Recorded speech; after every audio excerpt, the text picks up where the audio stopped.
Медициналык биринчи жардам кырсыкка дуушар болгон адамдын өмүрүн сактап калууга, оор кабылдоолорду алдын алууга жана жабыркатуучу факторлордун таасирин азайтууга же токтотууга багытталган жөнөкөй, бирок тез жүргүзүлүүчү чаралар комплекси болуп саналат. Жашоодо ар кандай учурларда кокустук болуп калса, дарыгер жанында болбой калат. Кээ бир учурлар медициналык кызматкер келгенче биринчи жардамды көрсөткөндү билсек, адамдын ден соолугуна кийинкисине жардамы чоң. Күйүк жогорку температуранын, химиялык заттардын, электр тогунун жана радиоактивдүү нурлануунун таасиринен ткандардын жабыркашы болуп эсептелет.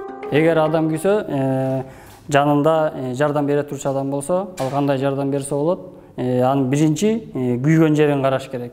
Колубу же бутубу же денесиби.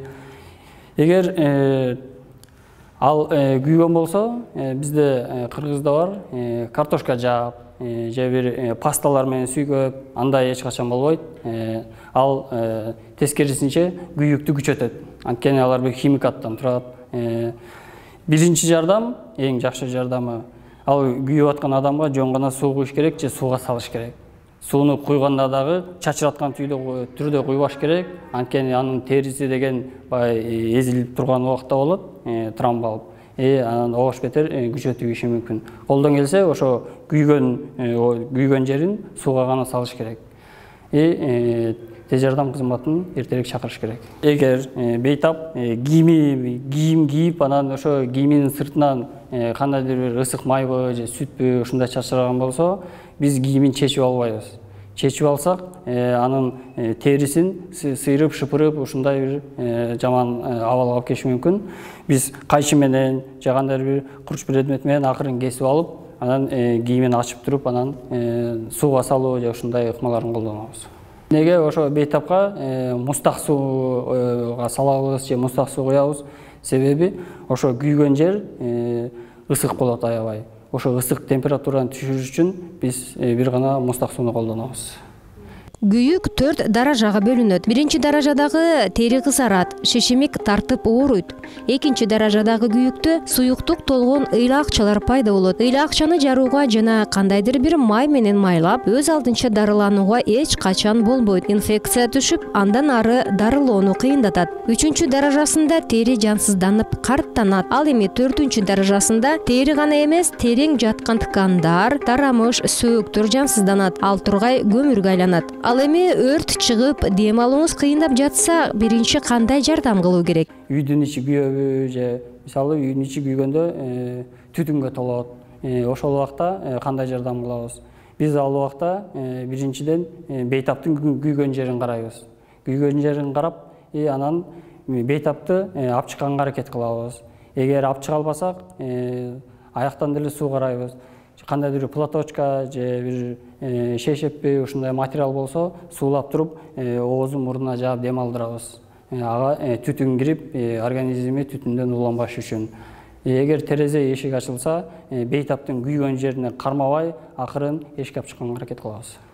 Жайдын келүүсү менен күнгө туура эмес күйгөндөн улам дарыгерлерге келген бейтаптардын саны көбөйөт. Күндүн нуру эгерде биз убакытты туура тандай алсак, зыянына караганда пайдасы көп. Нурлар иммунитетти бекемдейт, зат алмашууга жакшы таасирин тийгизет. Адамдагы сөөктүн бекем болуусуна өбөлгө болот. Анткени күндүн нуру сөөктөрдү бекемдей турган D3 витаминин иштеп чыгат. Күнгө күйүүнүн эң туура жолу азыр эртең мененки 11ге чейин, кечки 5тен кийинки күнгө чыксак, ошол ультрафиолет деп коебуз, ошо ультрафиолетке күйүш керек да. 11ден кечки 5ке чейинки ультра кызыл күндүн нурлары деп коебуз. Ал деген организмге аябай зыян. Ошол ультра кызыл нурлар ожог деп коебуз, кожа терини күйгүзүп жибериши мүмкүн.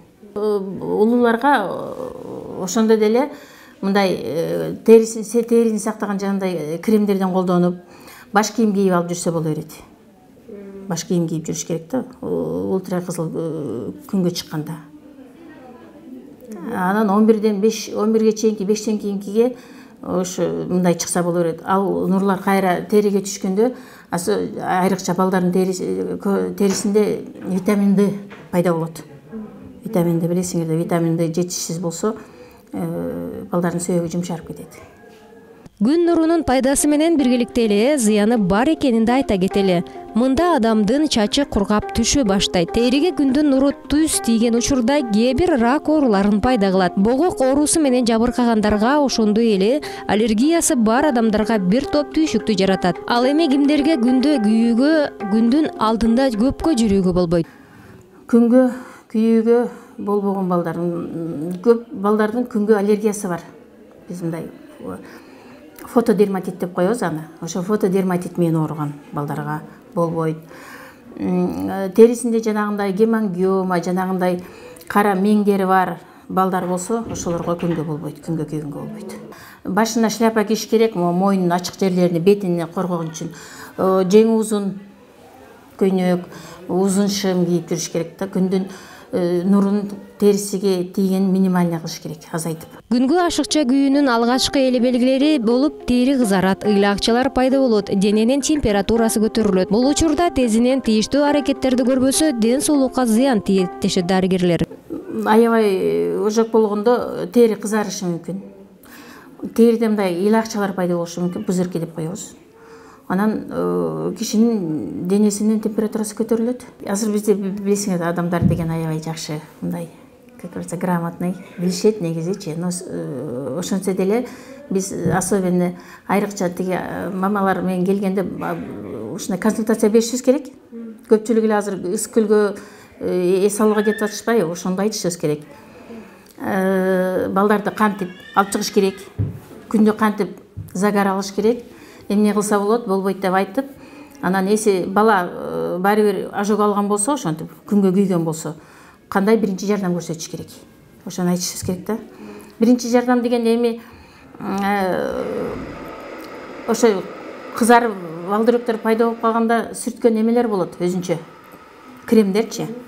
Ошондор менен сүртүп, баланын мындай сууланган простыняндарды жаап, ороп, анан денесинин температурасын түшүрүшүбүз керек. 6 айга чейин бала эне сүтү аркылуу сууну кабыл алат. 6 айдан өткөндөн кийин балага аз-аздан кашык менен таза суу берип туруу зарыл болуп эсептелет. Түрдүү жашыл шишелери, шекер кошулган чай же суу болбойт. Жогоруда аталгандар суунун ордун толтурбайт. Тескерисинче, баланын түрдүү тери ооруларын алып келүү менен бирге бойго жеткен мезгилде боор же бөйрөк ооруларынын пайда болуусуна алып келет. Биз 6 айга чейин балдарга даже күн ысык болсо деле суу бербейбиз.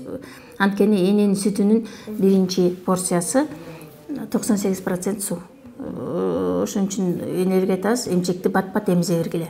6 айдан баштап уже суу берсе боло берет. Суу деген немеси эсептегенде 30 мл 1 кг массасына. Чоңдор деле ошондой. 30 мл 1 кг массасына. Ошондо канча чыкса, ошол бир күндүк суткалык нормасы. Ошо суу ичиш керек. Ал эми бала эмизүүдө кимдир бирөө 40 мүнөт убакыт кетирсе, кээ бирлери 10-15 мүнөткө чейин эмизет. Негизи баланы туура эмизүү кандай болуусу керек? Атайын момундай ар бир бала үчүн эмизүү эрежеси жок. Бала тойгондон кийин өзү эле эмчекти оозунан чыгарат. Эмчекти чыны менен эле ушул тойдубу моореки булчуңдары мынтип баланын булчуңдары чыгып, бо жериндеги булчуңдары чыгып, ушинтип бала өзү эле мындай сүйүнүп, мындай бир жакшынакай, бир күлүмсүрөп, бир жакшынакай маанайда оозунан чыгарат да. Ошондуктан баягы негизи биз жарым саат убакытта бала толук сүттү алды де, дени сак таза бала болсо, мындай өзүнүн убагында төрөлгөн бала болсо, өзүнүн каалаган дозасын ар бир бала өзү эле ичет да, өзү эле соруп, анан тойгондон кийин өзү оозунан чыгарып салат.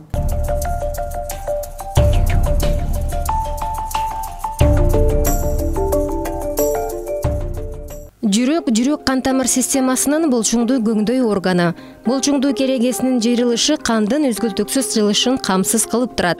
Ал көөдөнүн алды жагында жүрөк баштыкчасынын кабында орун алган. Жүрөктүн 3/1 бөлүгү оң тарапта, 3/2 бөлүгү сол тарапта жайгашкан. Жүрөк көдүндө тикесинен жаңтайынкы жайгашып, адамдын денесинин түзүлүшүнө жараша болот. Формасы анча туура эмес, конуска окшош. Жүрөктүн алдыңкы капталы төш сөөгү менен кабыргаларды, арткы капталдары оң жана сол өпкөнүн бетин караса, төмөнкү бети боор эттин үстүндө болот. Жүрөккө кандын жеткирилип турган тамырлар кеңейип же тескерисинче тарып кеткенде жүрөктүн булчуңдарынын кан менен камсыздануусунун начарлашынан келип чыгат. Жүрөктүн оорушунун бир нече жалпы белгилери бар. Жүрөк ооругандарды кантип билсе болот? Алардын биринчиден оору менен бирге аябай көп мындай суук терге батып кетет. Бул мындай адам аракет кылып иштеп жатканда же болбосо бир резко чуркап кетип неме болгондо ошо резко кокусунан кармап калат. Анан кийин постоянно мындай жүрөк кармап ооруп неме болуп жүрсө, ал деле жүрөк оору болбой калышы мүмкүн. Ошон үчүн жүрөк приступ болгондо ал жүрөктүн көкрөктүн аркасында оорунун пайда болушу, ал оорунун сол кол көбүнчө сол колуна анан арка жакка берилиши, анан кийин адамда ошо муздак тер каптап калат. Бул жүрөк приступу болуп эсептелет. Ошол убакта ошо жанында болгон адамдар тез жардамды чакырыш керек болот. Жайдын аптаптуу күндөрү жүрөгү ооруган адамдарга терс таасирин бербей койбойт. Анткени организмде тери бөлүп чыгаруу күчөп, суюктукту жок кылуу менен бирге кандын коюланып кетүүсүнө алып келет. Күндүн мындай аябай кескин ысып кеткени азыр биздин ооруларга дагы терс таасирин тийгизип жатат. Анан көбүнчө өзүңөр билесиңер, жүрөк кан тамыр оорулары боюнча ооругандардын көп категориясы жашы өтүп калган адамдар, кары адамдар. Ошолорго азыр биз айтат элек, эгер мүмкүнчүлүк болсо, бир мындай срочный жумуштары жок болсо, үйдө мындай салкын жерде отурушты мындай кеңеш берет элек. Себеби күндүн ысып кеткени биринчиден ал адамдарда, жашы өтүп калган адамдарда тамырдын кеңериши, давление резко түшүп кетиши, баш айланып чыгышы, ошондой эмелер көп болот. Анан кийин экинчи жагы биздин жүрөк кан тамыр ооруларынын андай более оорулары бар. Күнгө чыккандан кийин булар сууну көп талап кылат бардыгы эле. Көпчүлүк жүрөгү начар иштеген ооруларда суюктук канчалык көп ичсе, ошончолук топтолуп калат организмде. Бут түшүп кетет, мындай адышка пайда болуп, дем алыш кыйын болот. Ошон үчүн ошо ооруларга көпчүлүк ушул азыркы убактарда кыймыл аракетти азыраак кылып, мындай салкын жерлерде, үйдө, эгер эч кандай мындай срочный жумуштары жок болсо, үйдө отурушун кеңеш беребиз. Анан кийин кечинде эртең менен күн ысыбай туруп, бир аз прогулка кылган аябай пайдалуу болот. Күндүн нуру көз ооруларынын башталуусуна да таасирин берет. Көздүн ачышуусу, кызаруусу, алысты жана жакынды көрө албоо кыйынчылыктары пайда болот. Бул учурда тийиштүү дарыгерге көрүнүп, дары-дармектерди кабыл алуу кажет. Дабагер көрсөтүүсү сиздерге көздүн көрүүсүн жакшыртуу үчүн төмөнкү көнүгүүлөрдү сунуштайт. Бул көнүгүү палминг деп аталат. Адам колдун алаканы аркылуу көздүн көрүүсүн жакшырта алат. Алаканды көзүбүзгө жакындатабыз. Бул учурда бир кол менен экинчи колду ушундай акыбалда кармап турабыз. Көз алакандын ортосунда болуусу керек. Колду көзүбүздөн албастан көзүбүздү ачабыз. Эми колдорубузду бири-бирине сүртүп, андан кийин көзүбүздү алакан менен жапканга аракет кылабыз. Бул көнүгүү сыналгы көргөндө, компьютердин алдында, китеп окуганда көз чарчап, кыйналып калганыңызда абдан жакшы таасирин берет. Көнүгүүнү бир күндө 3 жолу жасоого болот. Кийинки көнүгүү бул көздү бат-баттан ачып жумуу керек. Андан кийин сиздер көрүп тургандай жогору жана төмөндө карайбыз. Кайра эле көздү бат-бат ачып жумгандан соң оң жана сол тарапты карайбыз. Кийинки ыкма бул көздү 4 бурчтукту тиктөө көз жүгүртүүсү болуп эсептелет. 6-чы көнүгүү бул жылан деп аталат. Сиздер көрүп тургандай көздү ушул сүрөттөгүдөй кыймылдатуу керек. Көнүгүүнүн соңунда алакандарыбызды жылытып алгандан кийин дароо алаканыбызды көзүбүзгө коебуз. Бул көнүгүүлөрдү күн сайын жасоо көзүңүздүн көрүүсүнө пайдасы чоң.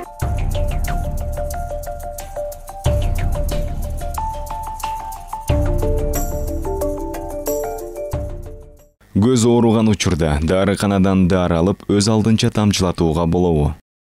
Туура эмес. Эмне үчүн дегенде, мына өткөн айда бир апабыз келиптир, ошентип эле көзүм кызарып атат деп өзү кызарып атат деп эле аптекага барса, жанагы урологияда применять этип турган эмени физрастворду берип коюптур, жана чоң бөтөлкөдөгү физраствор.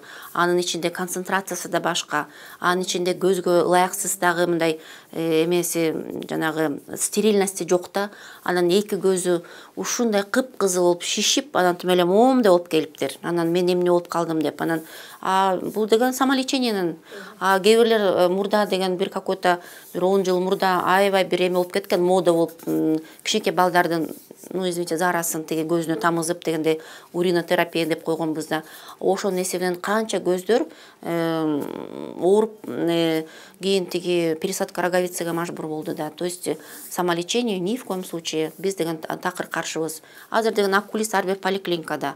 Керек болсо түшкө чейин бир окулист, түштөн кийин экинчи окулист. Кээде ушундай кызыктай болот, что күндүз, допустим, көз ооруса, кечке чыдап, анан түнкү саат анан 2-3төн баштап анан келе башташат да, ошо түндө чыдай албай калдык деп. Анын да кажети жок, кереги жок, өздөрүнө да тынчысын алып, анан биздин врачтарыбыз аныс деле аябай эми күзөттөбүз. Андан тиги башка бияка деген чоң травмалар менен келет, көзгө аябай кыйын жаракат алган. Анан биз ал учурларда, конечно, биздин врачтарыбыз уже операционный болуп калат, анан күтүп калышат түнү менен. Ошон үчүн эгер көздө көйгөй болсо, күндүз келип, вообще эле, допустим, 40-тан ашкандан кийин мен суранат элем, что хотя бы бир айда бир барып, бир көрүнүп туруш керек. Эмне үчүн дегенде 40-тан кийин көйгөйлөр башталат да, мынакей жакында окуй албайт, тиги очки жазганга муктаж болушат. Андан кийин көзүн басымы көтөрүлүшү мүмкүн. Биз 40-ка чейин как-то биздин көздөрүбүз өзүн өзү эметей алат экен да, мындай алыска жакынды мындай өзүн тейлегендей да. 40-тан кийин уже көздүн булчуңдары да талып, анан тиги көздүн басымы да көтөрүлүп, ошондой эмелер болуш үчүн. Көздү жаңы төрөлгөн наристелерден баштап байкаш керек да. Жаңы төрөлгөн наристе деле бир 2-3 күндөн кийин киши басса, ошол кишинин артынан ээрчип карай баштайт. Көз түз жайгашканбы, түз жайгашкан эмеспи, түз карап атабы же кыйшык карап атабы, ошого дагы эне ата көңүл бөлүш керек. Андан сырткары көздөн чылпак чыгып атабы же чыкпай атабы, ага да байкоо жүргүзүш керек. Кийин бир аз чоңойгон кезде жана ата-энелерибиз азыр өздөрүнүн жумушу менен алаксыган кезде бала тынч отурсун деп эле колуна жана телефон, планшетти карматып коюп, анан убакыттын канча өткөндүгүн деле көзөмөл кылбайт. Ушуга да көңүл бөлүш керек, анткени өсүп аткан баланын көзүнө бул абдан чоң зыян тийгизип, кийинки көрүү системасынын начарлашына ошонто жаш кезинен баштап зыян келтире башташы мүмкүн. Ал эми чоң учурда мектеп жашындагы балдар мектептерден жыл сайын көзөмөл өткөрүшөт. Мындан сырткары студенттер көзүнө 6 айда бир сөзсүз түрдө көрүнүп туруш керек. 40 жаштан өткөн кишилер 6 айда бир көзүнүн басымын текшертип, ар бири өздөрү негизи барып көзөмөлдөн өтүп туруш керек да.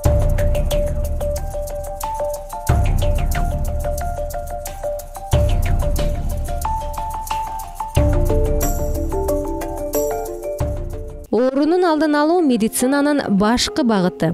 Демек, ар бир ден соолугум чың болсун деген адам кандай гана оорунун белгилери билинбесин, дароо дарыгерге кайрылып, кеңештерге көңүл буруусу зарыл.